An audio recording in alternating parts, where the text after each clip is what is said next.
Good morning and welcome to our Sunday school class for November 27th.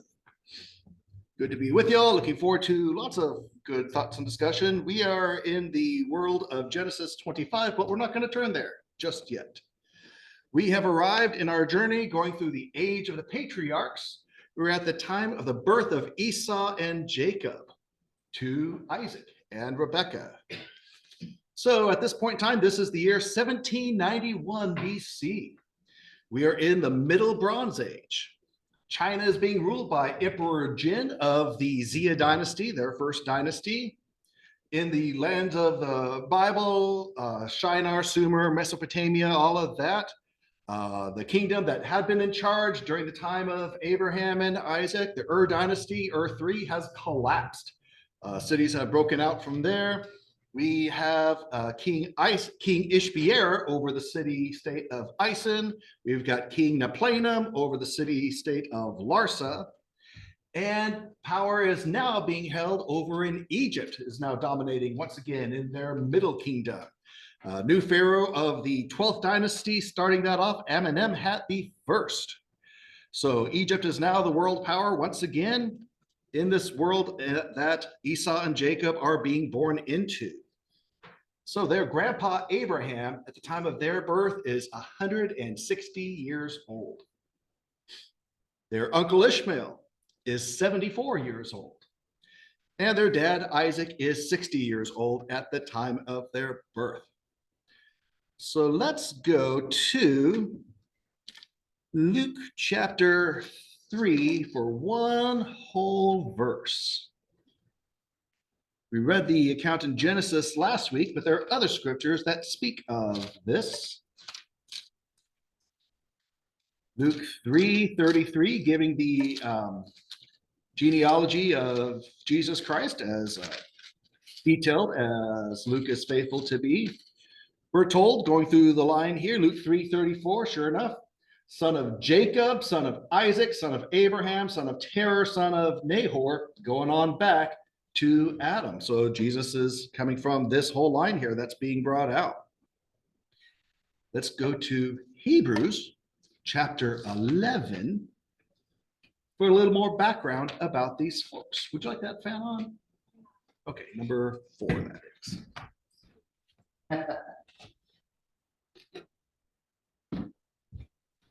Anyone else, let me know if you like any adjustments on the fans.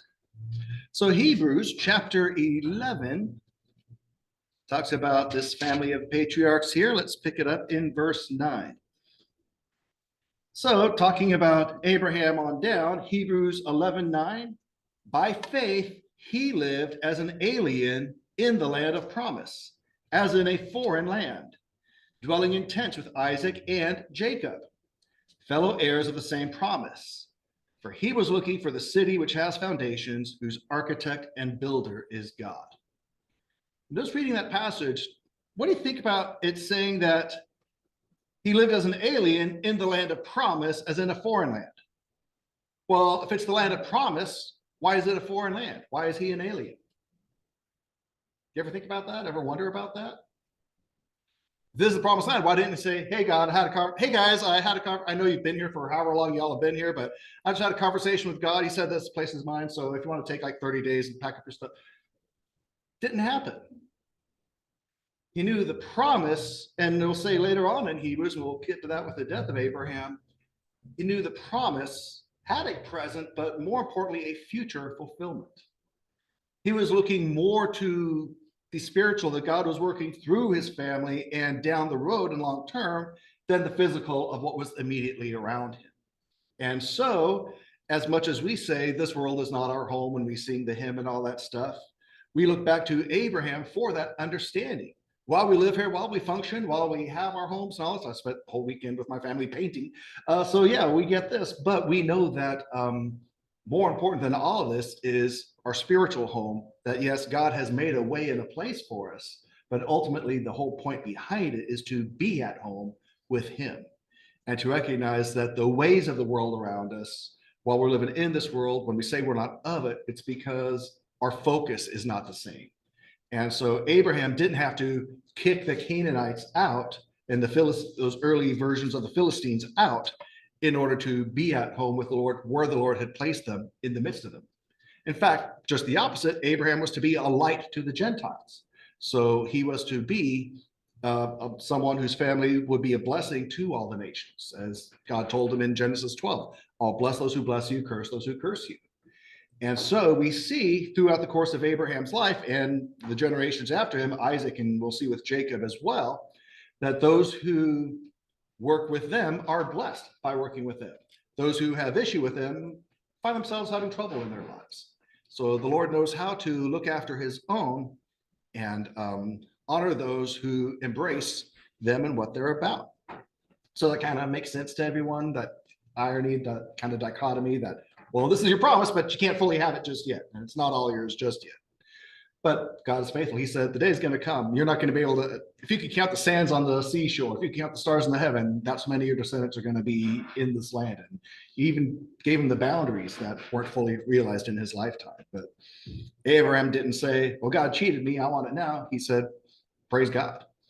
David didn't live to see the Messiah, but the Father told him that even though you're not going to be the one to build the temple, I'm going to build a house of your name that's going to continue on. As long as your sons and descendants are faithful to me, they're going to be on that throne. David didn't live to see it, but he praised God at believing and accepting the promise of the future. So it's a great place to be when we can have peace in the present, seeing the future that God is working out and getting to play a part in helping make that future happen. And that was the blessing that Abraham had, seeing Isaac, and now his grandsons, Esau and Jacob, who are also mentioned in one other verse. We can go ahead and go back to 1 Chronicles. So Samuel, Kings, Chronicles. One of the things we did in Tehachapi that other churches had done too, kind of like what we're doing in the afternoon devotional, having a chapter reading from the Bible going forward in the New Testament. Well, we had done that in the morning with the Old Testament. And when we were in First Chronicles, if you don't already know, that is 9 straight chapters of nothing but names. Oh, and some begats in between them, depending on your Bible version. So yeah. So that is, so if you ever want to go to sleep at night and counting sheep isn't working, just start reading First Chronicles 1 through 9 and see what that does for you. So in First Chronicles chapter 1, we have another reference to this time frame. First Chronicles chapter 1, verse 34 also confirms for us that Abraham became the father of Isaac, and the sons of Isaac were Esau and Israel. That was very important. While we kind of take these things for granted or kind of don't always see the significance, remember, as we saw with Jeremiah and Babylon, as often as the Lord's people were taken out of their home that had been the home of promise, as much as they had been scattered, it was very important to have a legacy, a lineage that they could go back to. Chronicles is understood to have been written by Ezra. In fact, the last verses of 2 Chronicles are the exact same as the first verses of the book of Ezra. So it's kind of understood that Ezra was compiling this on the records that had been kept to encourage those who would be returning from Babylon and reminding themselves of the beautiful heritage they had to take hold of again that was available for them. So these records, while a lot of these names don't mean much of anything to us, they were precious to them. Each one of them was able to say, there I am, that's my family tree right there. So also, speaking of families and whatnot, while we're here in First Chronicles, talking about the heritage, Abraham, Isaac, and Jacob, well, as we see here, Jacob had a twin brother, Esau. And things worked out a little differently for Esau than they did for Jacob. As we read last week in Romans 9, where the Old Testament is quoted, Jacob I've loved, Esau I've hated, the older will serve the younger. God proclaiming things, stating what's going to be. And as we read and discussed, God has authority to predestine if he so chooses, but it wasn't a case of that. It was a case of God knowing the heart. And he knew before things happened what the heart of Jacob was going to be and what the heart of Esau was going to be, and the results that would come from that, whose heart he would bless and whose he wouldn't. And so with Esau, he ends up going somewhere else later on in life. He goes to Mount Seir, which becomes Mount Edom, or Mount Edom's named for Esau. But there are folks already there. And so we have some descendants of this guy Seir in this area that are mentioned in First Chronicles as well. First Chronicles 1 verse 39, talking about this next generation where Esau is going to end up. Sons of Lotan were Hori and Honam. Lotan's sister was Timnah. Sons of Shobal were Alian, Menahath, Ebal, Shepi, and Onam. Sons of Zibeon were Ai and Ana. Son of Anna was Dishon. Sons of Dishon were Hamran, Eshban, Ithran, and Cheran. Sons of Ezer were Bilhan, Zavan, and Jacob. And sons of Dishon were Uz and Haran. Oh, okay. Now I see. Now those names fall into place. No. For us, and including me, these are quote unquote just names. But again, they knew who they were talking about. And these were real people living real lives, having to deal with the people, the other people of the Bible, in this case, having to deal with Esau as they will. Those are also recorded in Genesis 36. So let's go ahead and go to Genesis. We'll be moving forward from here. Genesis 36, picking up in 22, gives us the same information. Sons of Lotan were Hori and Hemam. Lotan's sister was Timnah. Sons of Shobal, Alvan, Menahath, Ebal, Shepho, and Onam. These are the sons of Zibeon, Ai, and Ana. He is the Ana who found the hot springs in the wilderness when he was pasturing the donkeys of his father Zibeon. Oh yeah, that guy. These are the children of Anna, Dishon, Oholibama, daughter of Anna. These are the sons of Dishon, Hemdan, Eshban, Ithran, and Cheran. These are the sons of Ezer, Bilhan, Zavan, and Achan. And these are the sons of Dishon, Uz, and Aaron. Man, they could have just put that in there once. We have to have it twice. Well, remember, different books of the Bible were written by different people for different purposes. Genesis was recorded by Moses as they were leaving Egypt in the Exodus, getting ready to have their own land for the first true time, going back to the land of promise that had been promised to Abraham, that he was a stranger in the strange land. They were going to, as Moses led them out and Joshua led them in, fulfill that promise. God told Abraham, 4 generations, they're going to be right back here in the city of Hebron where Abraham was. And sure enough, God's word was faithful and true. So while Moses had his purposes for recording these lineages and histories in Genesis, Ezra had his purposes relating to the return from Babylon as he was recording Chronicles. But we see again, the word of God is faithful and true. And God was very much involved and interested in the lives of these people who sadly are just names to us. I think it would be great if 200 years from now, someone found the minutes of our business meeting and saw, hey, look, in November of 2022, Brother Joe Bonilla was a member of Grace Missionary Baptist Church. Spiffy, cool. I have no idea who he was. I know nothing else about him, but he was a member of the church here at that time. That's a great thing to be known for. So these things kind of have a spiritual significance that we sometimes overlook and don't always see. So now that Isaac's family is firmly established with his wife Rebekah and his kids Jacob and Esau, it's time for Abraham to get his last will drawn up, time to get his living trust situated and all that stuff, which he does in Genesis chapter 25. Because remember, he's got Ishmael through his second wife Hagar. He's got all these other sons through his third wife Keturah after Sarah died. So he's got some things to sort out as far as what's going to be happening here. And we get that sorting out in Genesis 25. Let's pick it up in verse 5. Genesis 25:5. Now Abraham gave all that he had to, let's see, he had how many kids? So 1/3, 1/5. He gave all that he had to Isaac. But the sons of his concubines, Abraham gave gifts while he was still living, sent them away from his son Isaac eastward to the land of the east. So Isaac, who was not the firstborn, Ishmael was. Ishmael and Hagar had already moved on. Abraham gives gifts to his sons and other sons and sends them on to grow up and go do their own thing.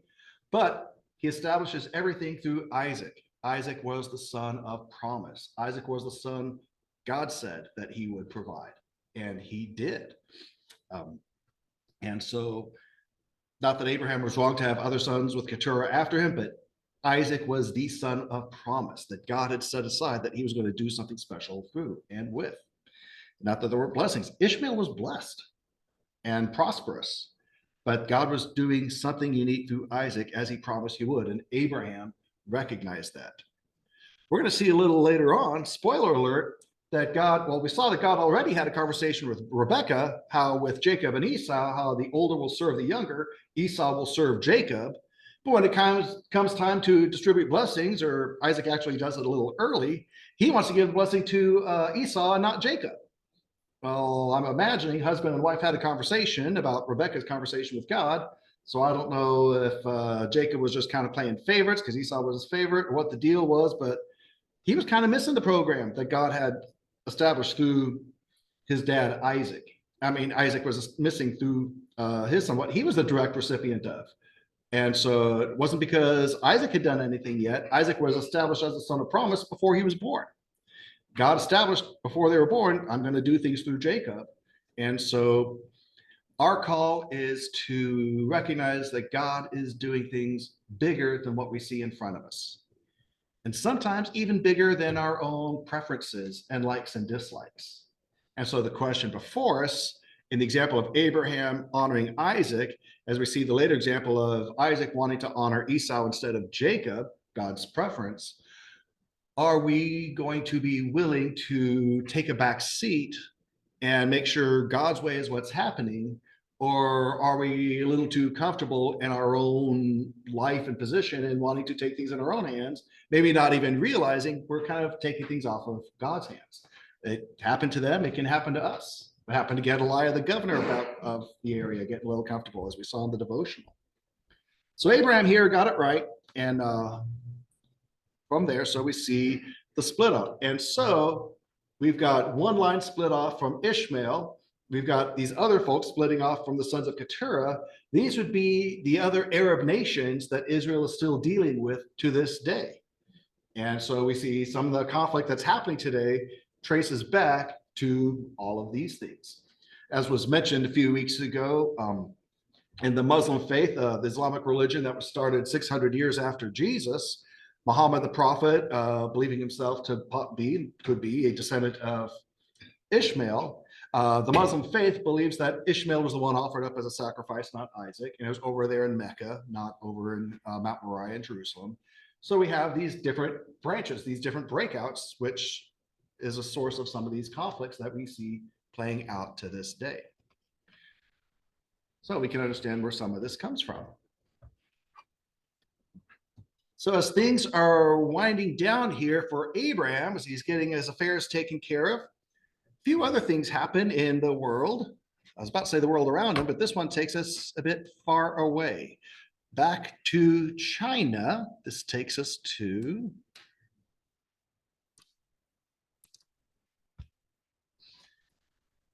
we have a new emperor over in China, over here in the land of Anyang. The capital had been moved up to here. We have a new emperor named Kong Jia. He's a new emperor of the Xia Dynasty as of 1789 BC. He's the son of an earlier emperor, Bu Jiang. His uncle was King Zhiyong, and the last emperor was actually his cousin. Well, why did it take this guy so long to become emperor? Well, they have a book called The Grand Historian. And in this book, this king, King Kong Jia, and I saw that written and I had to underline just the King Kong, because how many times do you get to say King Kong in Sunday school? I mean, that's pretty cool. So King Kong Jia, he didn't get the throne from his father, who was the 11th king of that Xia dynasty, because the dad was superstitious and absurd, as he's described in the Grand Historian. So his father died, then his uncle, and then his cousin became 12th and 13th kings of the Xia kingdom. After they all died, King Kong Jia finally becomes king, 14th king of the country. What they say in the Grand Historian about this guy, he loved the supernatural. So following his example, there were soon many so-called witches in the land. The entire population turned to prayers and oracles instead of working. That didn't go too well. So the legend goes, or the myth I should say, some years later, a celestial, someone from the skies, gave King Kong Jia 2 dragons. But they were torpid, which I had to look up. I'd heard the word, but I had to look up torpid, lazy. They were lazy and ill-looking. So Kong Jia, in an effort to please them, had a pagoda and a lake built for them. but they still remained sickly. So finally, someone came along who said he knew what to do. He had 28 men stand in the shape of constellations, had them wave huge white flags to imitate clouds, set gunpowder in place of thunder, firecrackers for lightning, had men churn the water of the lake so the waves leapt high. When he gave the signal, the thunder rumbled, lightning flashed, clouds waved, water foamed. The dragons, fancying themselves in the heavens again, jumped into the water. But he accidentally killed a dragon and didn't know how to deal with the dragon's body, so he made it a delicious meal and provided it to the king. That got found out and it didn't go very well, so he ran away with his family. The other dragon keeper was very straightforward. Sounds like a good quality. King didn't like him being so straightforward. So he sentenced him to die, and he was buried poorly outside the capital city. But then there were all these terrible storms and fires, which King Kongjia thought were caused by the spirit of that dead dragon keeper. So the king and his witches made many magics and prayers, but on the way home, King Kongjia was so scared he actually died of fear. So that's the myth of King Kongjia, who actually the real life guy, whatever the reality was behind all that myth stuff, the real guy actually lived at the time shortly thereafter, after the birth of Esau and Jacob. So that's what's going on in other parts of the world. We also have a new king over in the city-state of Larsa, which is over here, 74. King Emizum is king of the breakout city-state of Larsa, now that Ur-3 has collapsed and is no more. So Larsa is right here. This is the land between the two rivers. You got the Tigris over here, the Euphrates over here, going on down to the Persian Gulf. And so there's the Tower of Babel and Eridu right there. So Ur was in charge of all of this. It's now collapsed. There's no central authority anymore. They're kind of off doing their own thing in their different places. So all of that now brings us to a significant event in the age of the patriarchs. We have now come to the death of Father Abraham. So this brings us to Genesis 25. We'll pick up in verse 7. So Genesis 25, verse 7. These are all the years of Abraham's life that he lived, 175 years. Abraham breathed his last and died in a ripe old age, an old man and satisfied with life. And he was gathered to his people. Then his sons, Isaac and Ishmael, buried him in the cave of Machpelah, in the field of Ephron, the son of Zohar the Hittite, facing Mamre, the field in which Abraham purchased from the sons of Heth. There Abraham was buried with Sarah his wife. So this is now the year 1776 BC. Emizum, king of Larsa, got to the throne just the year prior, 1777 BC. So here in 1776 BC, with the death of Abraham at 175 years old, his son Ishmael was 89 when he came to join his brother Isaac in the burial here. His son Isaac is now 75 years old. And his grandsons, Jacob and Esau, are 15 years old, the twins, at the time of the death of their grandpa Abraham. Abraham was the last one recorded to live past the age of 140. So as we're seeing, the ages are getting lower and lower, the lifespans, as we go. It also came about, verse 11, after the death of Abraham, God blessed his son Isaac. Isaac lived by Beer Lahai Roy.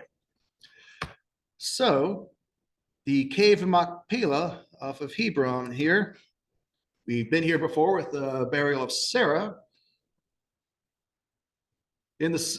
Around the city environs of Hebron, over in the Promised Land, there is now this monument built over what is reported to be the cave of the patriarchs, where Abraham and Sarah and future generations are buried also. So this, with the passing of Abraham, does bring us back to Hebrews chapter 11.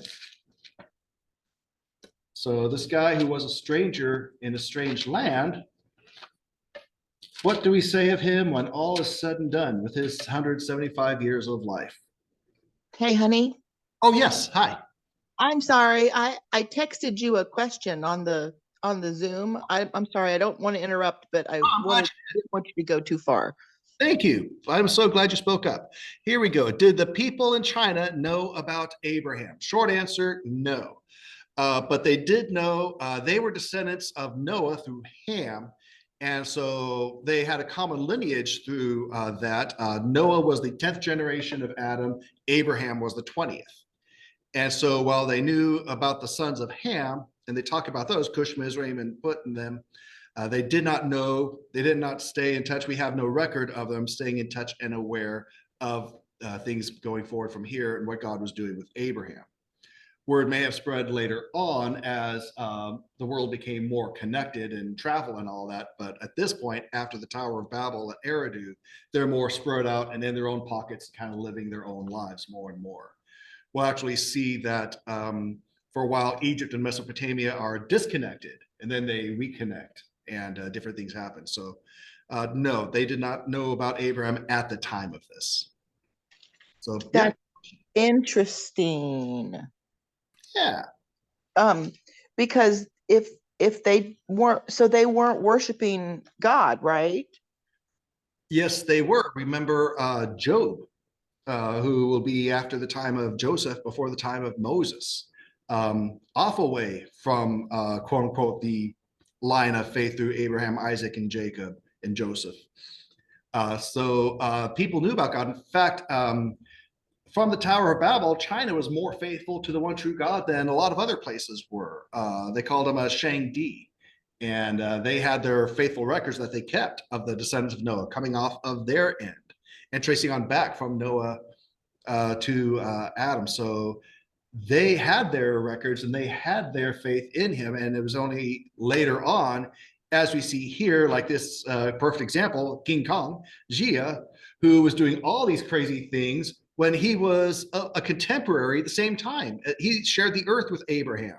But look at the wild difference between what he was doing with all his witches and all this dragon Right.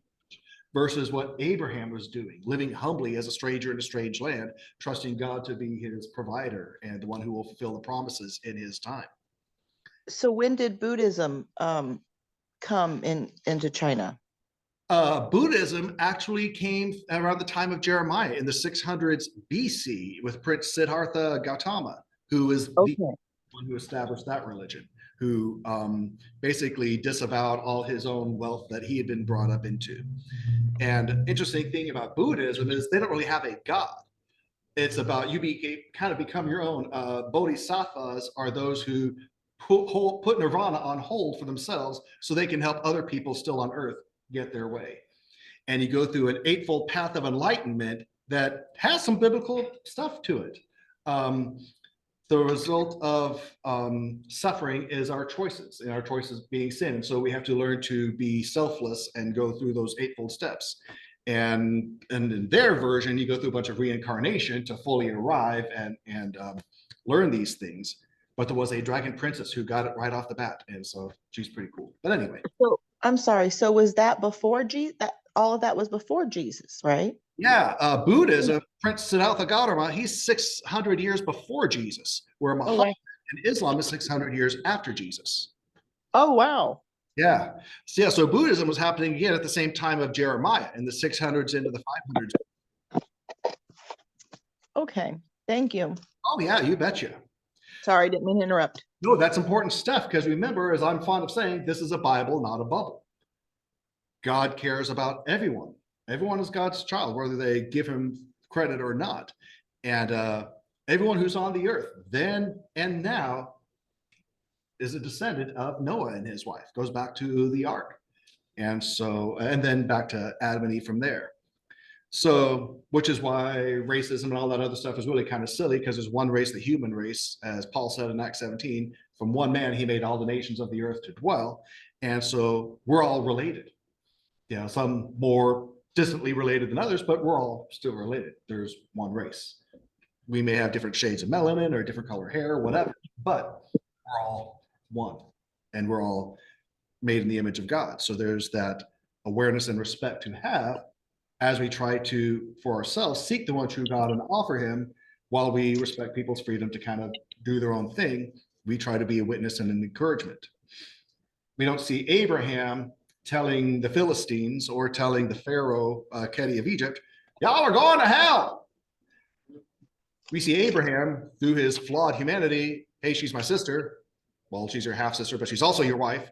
Through his flawed humanity, still trying to be faithful, living for his one true God, and letting that be a witness. That's why when he bought the cave over here for his family, starting with Sarah, he was so respected because he was honest and upright in his business dealings. And God had blessed his life, and they had seen that. Even though he did not have land territory, he had an accumulation that he had earned through his work and his work ethic, and he was respected and honored in all of that. So yeah, very, very important stuff here.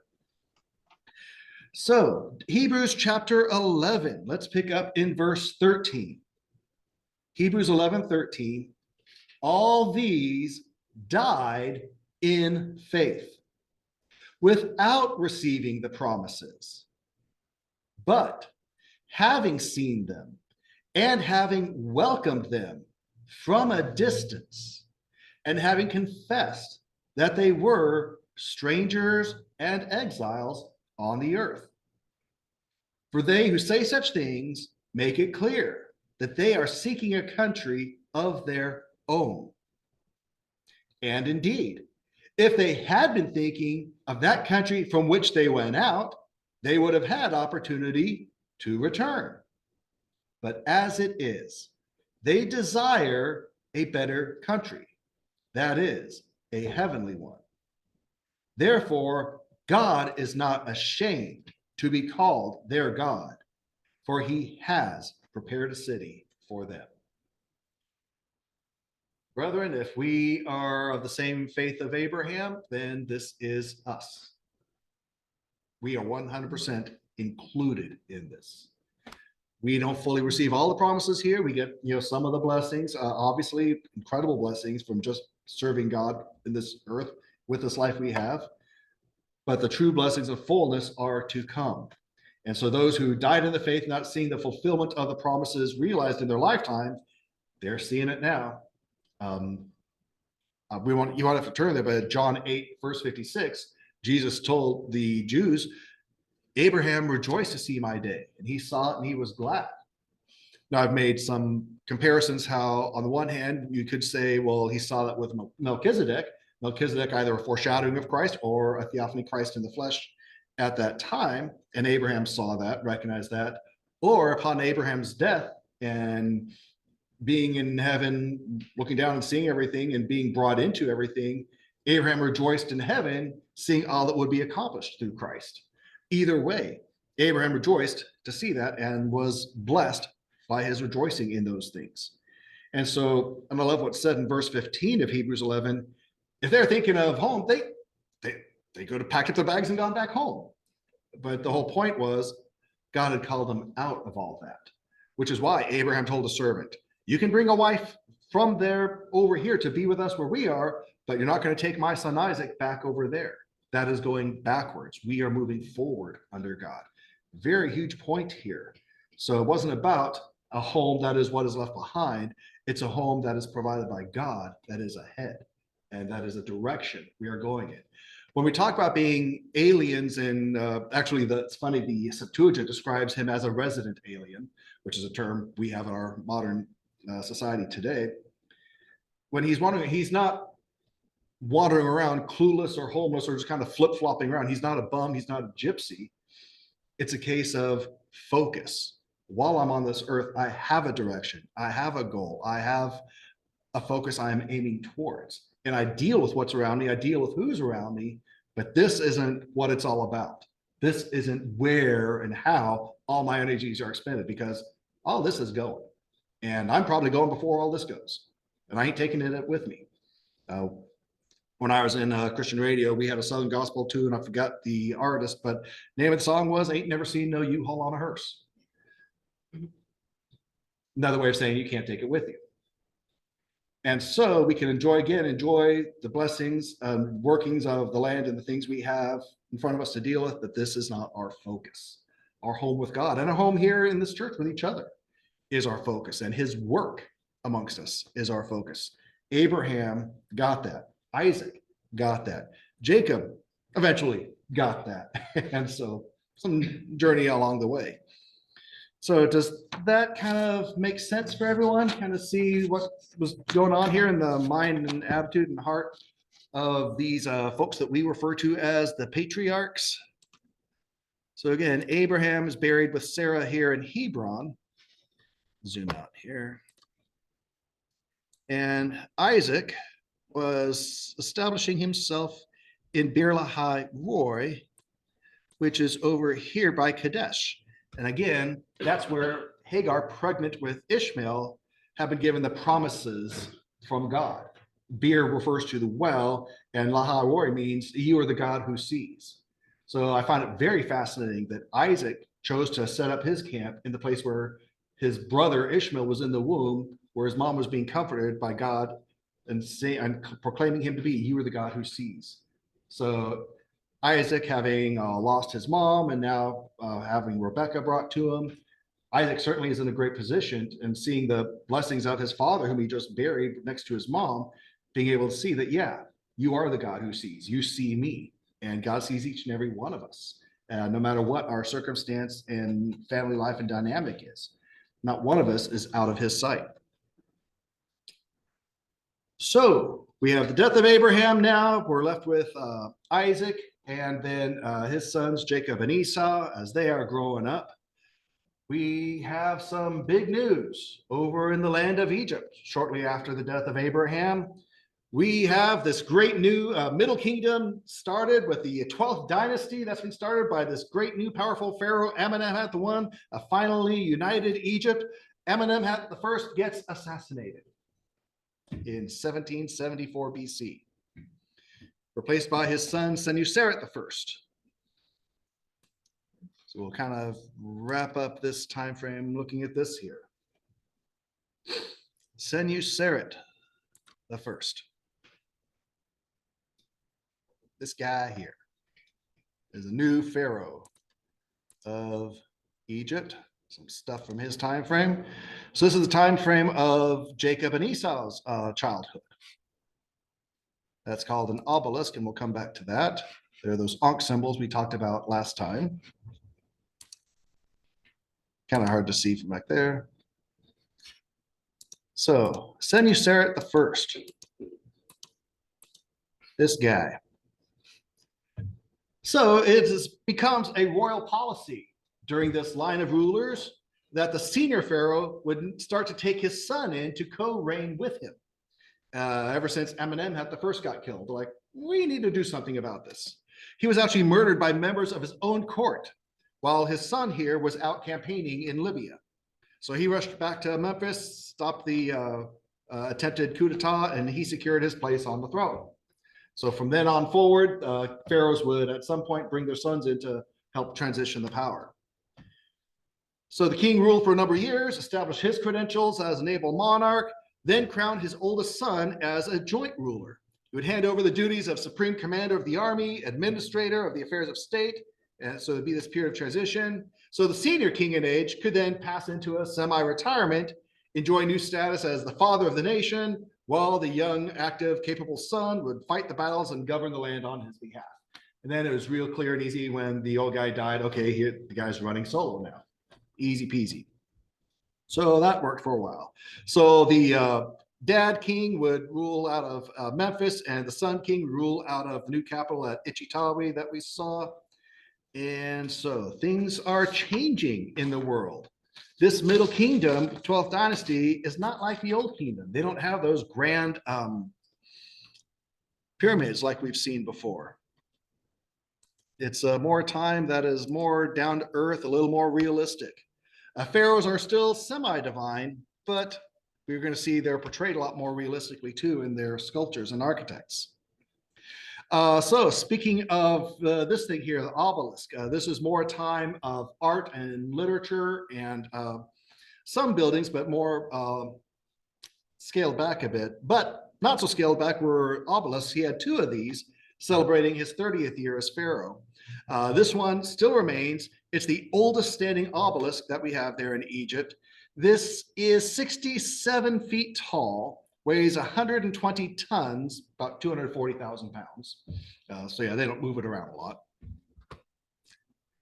And then, so this guy's pyramid, there's the design inside of it. They did something kind of funky here. It's 340 feet on each side. It's 201 foot high, 49-degree angles.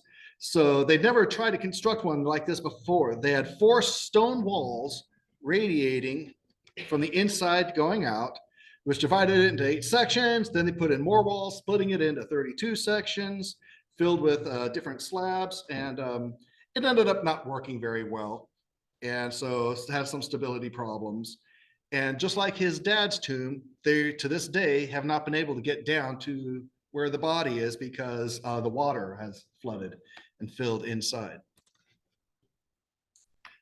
So the pyramid of Senuseret I, and we'll wind down here for today. There's the pyramid of his dad, Amenemhat I up here. Here's his pyramid down here. Y'all can see that just fine, right? It's all dirt upon dirt here.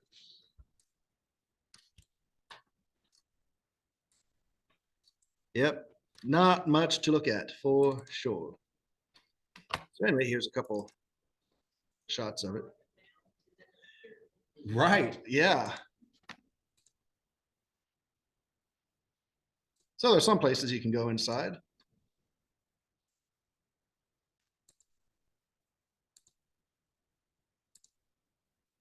Some shots of Egypt and its buildings and whatnot are just absolutely stunning and beautiful, especially where the paint has been preserved.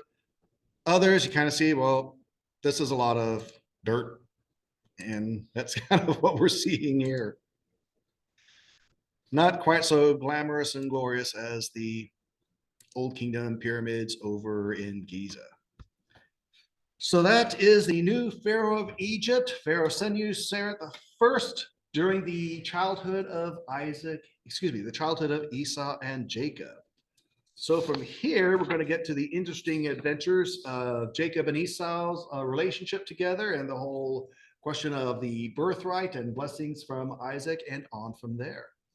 So before we wrap up for this morning's class, does anyone have any observations, any thoughts or questions on the things we've looked at through the passing down from Abraham, Isaac, and now childhood of Esau and Jacob? All good for this morning? All righty, we'll go ahead and close up shop here. We'll stop our share and stop recording for morning class. Get ready for our song service.